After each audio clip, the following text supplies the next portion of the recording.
Hey there and welcome. Today, we're diving into a pretty radical idea about the English language. And it all kicks off with one very simple but really powerful question. So what if I told you that you could have full, meaningful conversations, express some pretty complex ideas, all using a vocabulary of just 850 words? It sounds kind of impossible, doesn't it? Well, believe it or not, this isn't just some thought experiment. It's the whole idea behind a real system designed decades ago to make English a much more universal and accessible language for everyone. And that number right there, 850, that's the key. This system, with its incredibly carefully chosen list of essential words, is known as Basic English. So what is it exactly? Well, as you can see, Basic English is a controlled, simplified version of the language. Now, the goal was never to replace English. Not at all. It was meant to be a powerful tool for international communication, for teaching, and honestly for just thinking more clearly. But you have to wonder, how in the world do you choose just 850 words to represent an entire language? To really get the thinking behind it, we're not going to try and look at the whole list. Instead, we're going to zoom way in and put just one of those words under the microscope. Our source for this whole explainer, the Simple English Wiktionary, gives us the perfect candidate. It says it right there, plain as day. The word enough is on the B850 list. And that's our entry point. So let's do it. Let's focus on this one word, enough. It seems so simple, right? We use it all the time without a second thought. But why this word?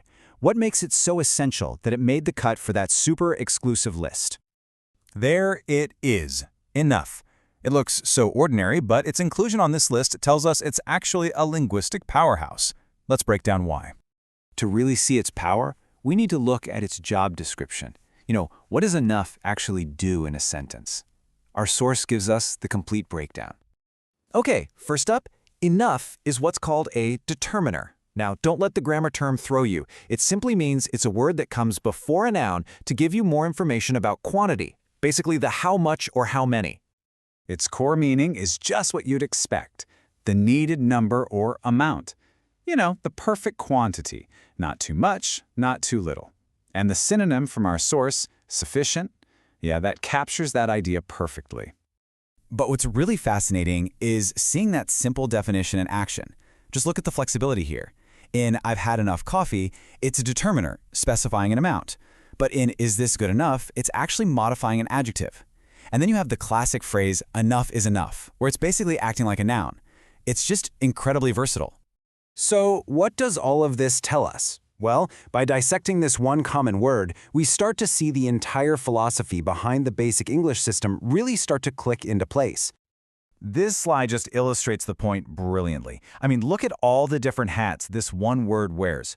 Our source categorizes it in all these different ways. It's a determiner for both singular and plural nouns, it's indefinite, and its whole job is expressing quantity. This is what you call a high utility word. And that's the secret. The power of Basic English isn't just about having fewer words. It's about choosing words that are like the Swiss Army knives of communication. A word like enough can do the work of 5 or 6 more specific words, and it's chosen for exactly that versatility. So, we'll leave you with this final thought. We just explored how one single common word can function in so many different ways.